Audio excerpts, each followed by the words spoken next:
Motorola Razr 40 Ultra എന്ന പുതിയൊരു smart phone ഇപ്പോൾ ലോഞ്ച് ചെയ്തിട്ടുണ്ട്. ഇതൊരു ഫോൾഡബിൾ ഫോണാണ്. ഇത് ക്ലാംഷെൽ ഫോൾഡബിൾ ഫോണാണ്. ഈ ഒരു വീഡിയോയിൽ നമ്മൾ നോക്കാൻ പോകുന്നത് Motorola Razr 40 Ultra എന്ന ഫോണിനെ പറ്റിയിട്ടാണ്.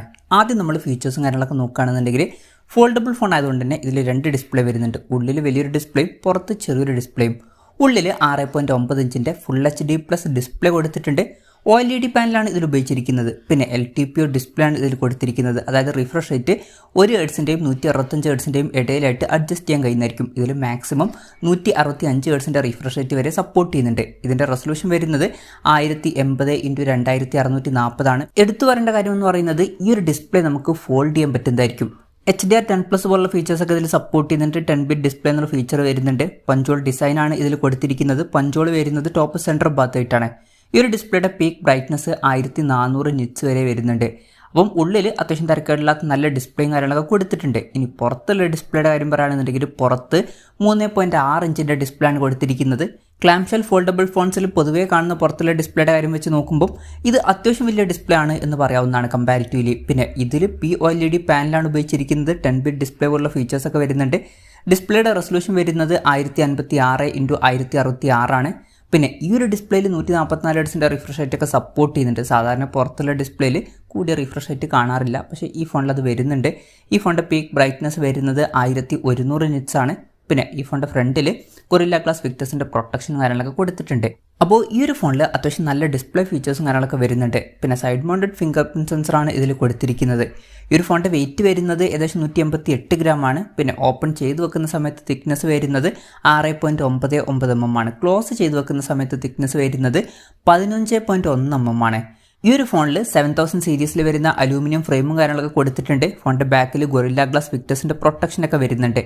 IP52 റേറ്റിംഗ് ഇതിൽ സപ്പോർട്ട് ചെയ്യുന്നുണ്ട്. ഇനി പ്രോസസ്സറിൻ്റെ കാര്യത്തിലോട്ട് വരികയാണെന്നുണ്ടെങ്കിൽ സ്നാപ്ഡ്രാഗൺ 8+ Gen 1 എന്ന പ്രോസസ്സർ ഈ ഒരു ഫോണിൽ കൊടുത്തിട്ടുണ്ട്. ഇത് ഏറ്റവും ലേറ്റസ്റ്റ് ആയിട്ടുള്ള ഫ്ലാഗ്ഷിപ്പ് പ്രോസസ്സർ അല്ല, എന്നാലും തൊട്ട് മുമ്പുള്ള ഫ്ലാഗ്ഷിപ്പ് പ്രോസസ്സറാണ്. പിന്നെ ഈ ഒരു ഫോൺ 66,000 രൂപ പ്രൈസ് റേഞ്ചിലാണ് വരുന്നത്. ആ ഒരു പ്രൈസ് റേഞ്ചിൽ ഇത് അത്യാവശ്യം തിരക്കേടില്ലാത്തൊരു പ്രോസസ്സറൊക്കെ തന്നെയാണ്. പ്രത്യേകിച്ച് ഫോൾഡബിൾ ഫോൺ ആണ് എന്നുള്ള കാര്യം കൺസിഡർ ചെയ്യുമ്പോൾ. പിന്നെ 5G സപ്പോർട്ട് കാര്യങ്ങളൊക്കെ ഇതിൽ വരുന്നുണ്ട്. ഈ ഫോണിൽ 8 GB റാമും 256 GB ഇൻറ്റേർണലാണ് ബേസ് വേരിയൻറ്റിൽ വരുന്നത്. 12 GB റാമും 512 GB ഇൻറ്റേർണലുമായിട്ട് വരുന്ന ഒരു വെർഷനും വരുന്നുണ്ട്.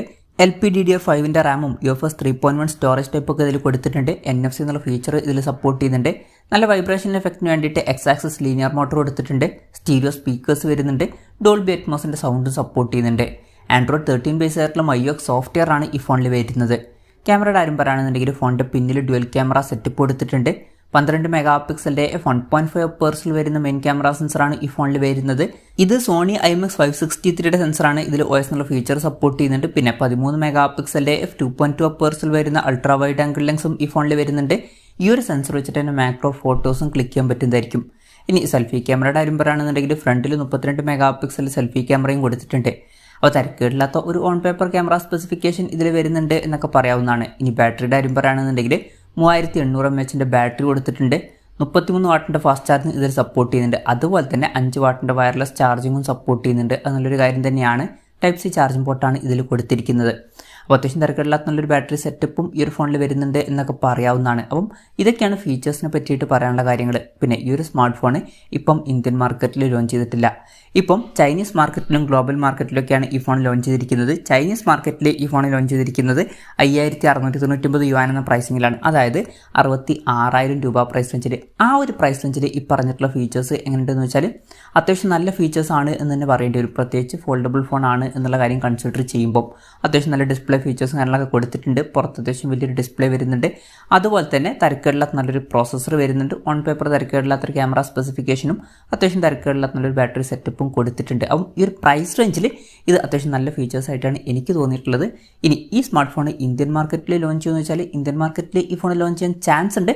പക്ഷേ അതിനെ പറ്റിയിട്ടുള്ള കൺഫർമേഷൻസ് ഒന്നും ഇപ്പം പുറത്ത് വന്നിട്ടില്ല. ഇന്ത്യയിലെ ലോഞ്ച് ഡേറ്റിനെ പറ്റിയിട്ടുള്ള കൂടുതൽ കാര്യങ്ങളൊക്കെ അറിയുമ്പോൾ അതിനെ പറ്റിയിട്ടുള്ള വീഡിയോസൊക്കെ നമ്മൾ ചെയ്യുന്നതായിരിക്കും. അപ്പം അതുപോലുള്ള വീഡിയോസ് കാണാൻ താല്പര്യമുണ്ടെന്നുണ്ടെങ്കിൽ ഈ ചാനലും സബ്സ്ക്രൈബ് ചെയ്യാവുന്നതാണ്. എന്തായാലും മോട്ടോ റേസർ 40 അൾട്ര എന്ന ഫോണിനെ പറ്റിയിട്ടുള്ള നിങ്ങളുടെ അഭിപ്രായം ജസ്റ്റ് ഒന്ന് കമൻറ്റ് ചെയ്യുക.